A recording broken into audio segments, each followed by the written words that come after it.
नमस्कार, मैं doctor Suryoday Singh, head of department, Narayana health, R N Tagore hospital, Kolkata. हम पिछले वीडियो में रोबोटिक नी रिप्लेसमेंट लेके बोले थे, बहुत कुछ कवर किया था। अभी एक और चीज़ है, जैसे होता है कि हम क्या बोलें, हमारे लिए टॉपिक तब मिलेगा जब आप कुछ सजेस्ट करेंगे, तो हमको बोलना अच्छा रहता है कि चलो हम उसके बारे में बात करेंगे। अभी हमने एक लाइव स्टार्ट किया है, जूम लाइव करते हैं। एक एपिसोड गया है और भी आएगा, थोड़ा पूजा और दीपावली की वजह से उसको अभी होल्ड करके रखा है। जैसे दीपावली ख़त्म हो जाएगा हम दोबारा उस पर आ जाएंगे।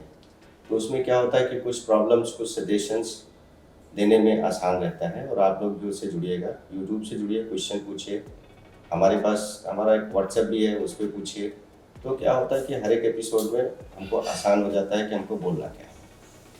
दूसरा चीज़, लास्ट टाइम हमने बोला था कि क्या फ़ायदे होते हैं रोबोटिक की केयर करने के, कैसे क्या होते हैं, बहुत सारी चीज़ें हमने बोली थी।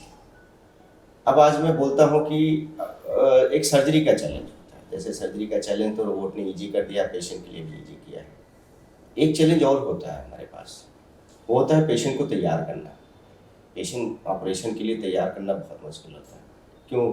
उसकी उम्र हो चुकी होती है। ये ओल्ड एजेड ऑपरेशन है, ये यंग एज का नहीं है, थोड़े जिसमें कि डायनेमिक होते हैं, थोड़े चैलेंजेस लेने को तैयार होते हैं। बट ओल्ड एज में आदमी हर चीज़ से डरता है, हर एक नई चीज़ से डरता है, और अच्छी चीज़ के लिए भी डरता है।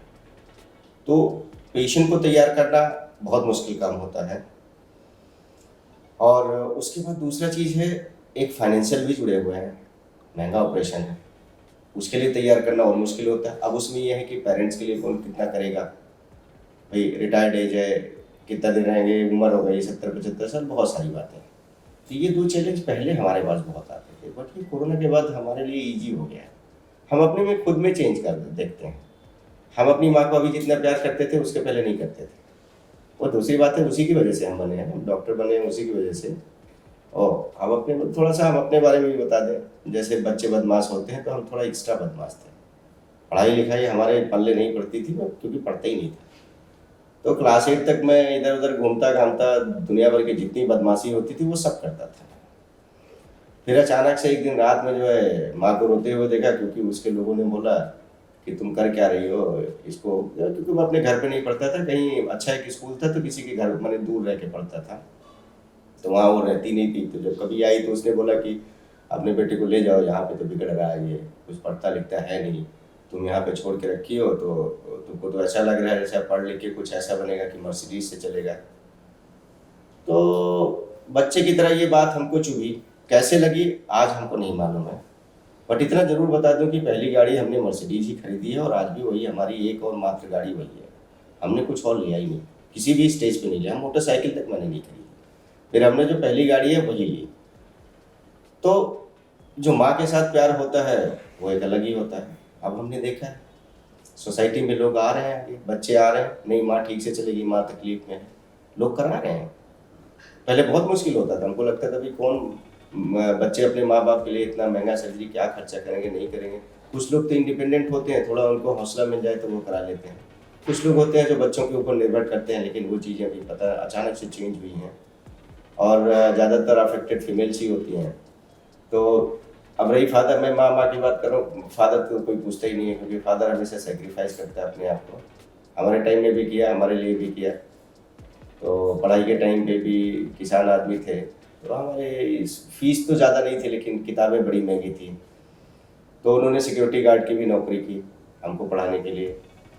और अब है नहीं हमारे फादर, लेकिन जाते समय उन्होंने बोला कि बेटा इसको जो है व्यापार मत बनाना, यही बोल के वो चले गए। यही रीज़न है कि आज मैं सिर्फ अस्पताल में नौकरी करता हूँ, घर पे आके दोस्तों के साथ मस्ती करता हूँ, और कहीं काम नहीं करता हूँ, किसी अस्पताल में और नहीं जाता हूँ, क्योंकि हमको लगता है भाई नौकरी तो करनी है, जो हमने सीखा है वो काम तो करना ही है। अब किसी दूसरे हॉस्पिटल में जाऊंगा तो पैसे के लिए जाऊंगा, इसलिए मैं किसी दूसरे अस्पताल या शाम को कहीं पे कुछ करता नहीं हूँ, क्लिनिक भी नहीं करता हूँ, जाता भी नहीं हूँ। तो रही बात, ये मैं छोटा सा मेरा परिचय, लेकिन सबसे इम्पोर्टेंट था कि हमारे जो चैलेंजेस थे पेशेंट को तैयार करना, ये ओल्ड एज पेशेंट को तैयार करना, और उनके लिए उनके बच्चे या जो भी हैं उनके फाइनेंशियल सपोर्ट देना, दोनों ईजी हो गए हैं। तो ये दोनों इतने अच्छे से हो गए हैं कि अब जो है हम अच्छे से काम भी कर पाते हैं, और अच्छे से पेशेंट को समझा भी पाते हैं, पेशेंट अब समझते भी हैं। अब मैं आता हूँ टाइमिंग की। सर्जरी कब करानी है, सबसे इम्पोर्टेंट है टाइमिंग कोई भी चीज़ की। अब भले ही जो है जैसे बोलते हैं ना कि ट्रेन अगर छूट गई 5 मिनट 2 मिनट लेट हुए ट्रेन छूट गई, तो अब तो नहीं मिलेगी। तो टाइमिंग में सबसे ज़्यादा इम्पोर्टेंट है। देखो क्या होता है उससे अगर टाइम से आप नहीं करोगे तो आपको क्या फ़र्क पड़ेगा। मैं आपको बताता हूँ किस टाइम कराना चाहिए।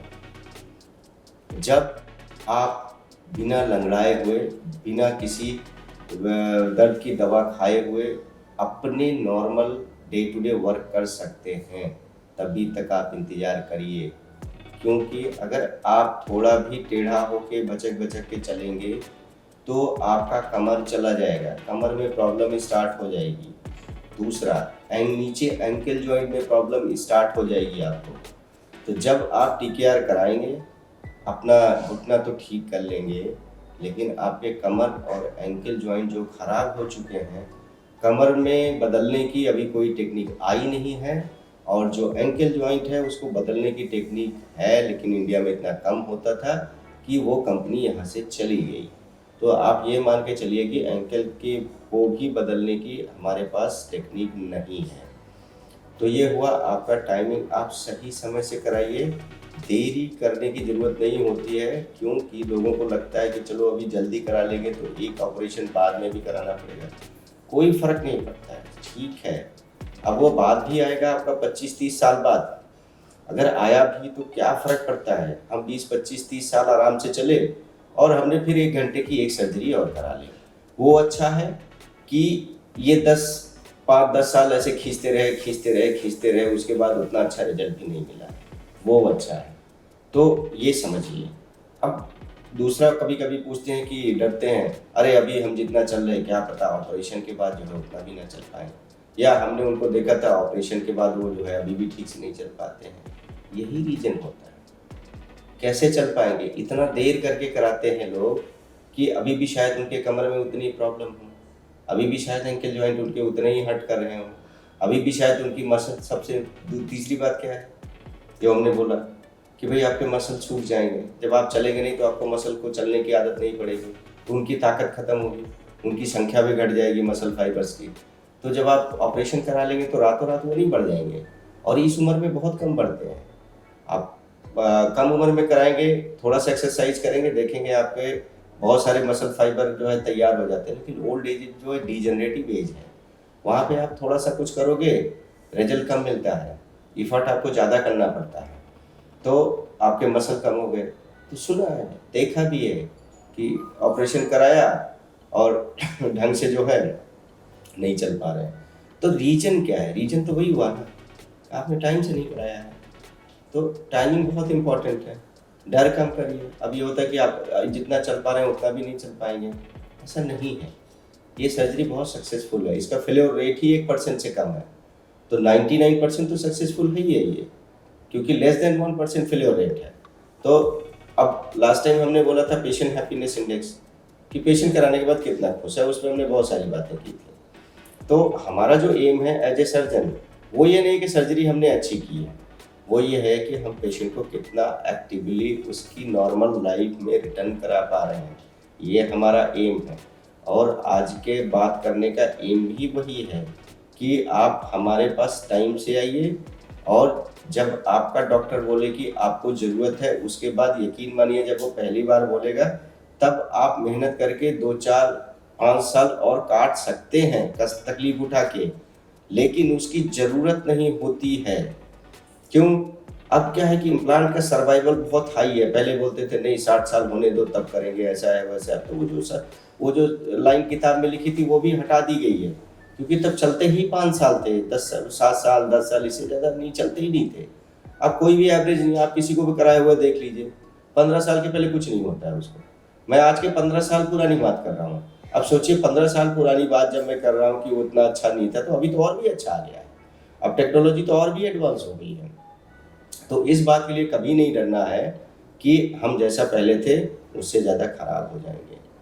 दूसरी बात थी कि रोबोट आने के बाद अब हमारे फॉलोअप कम हो गए हैं। अब हम क्या करते हैं कि पेशेंट को एक बार ऑपरेशन करते हैं। पहली बार ऐसा हुआ कि हम सिलाई तो देते नहीं है, हम स्टिचलेस सर्जरी करते हैं। काटने के लिए कोई टाका नहीं होता, पेशेंट आराम से घर जाता है। पेशेंट चाहे तो अगर वो हमसे बात कर ले तो पेशेंट घर पे जाके नहा भी सकता है।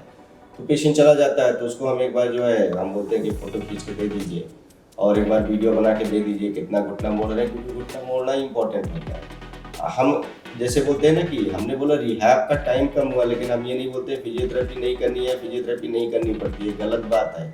फिजियोथेरेपी, एक्सरसाइज, ये सारी चीज़ें हर आदमी के लिए इम्पोर्टेंट है। उसके लिए नहीं जिन्होंने ऑपरेशन कराया है, उसके लिए भी है जिन्होंने जो है ऑपरेशन नहीं कराया है, या उसके लिए भी है जो ऑपरेशन कराने का भी इंतजार कर रहे हैं।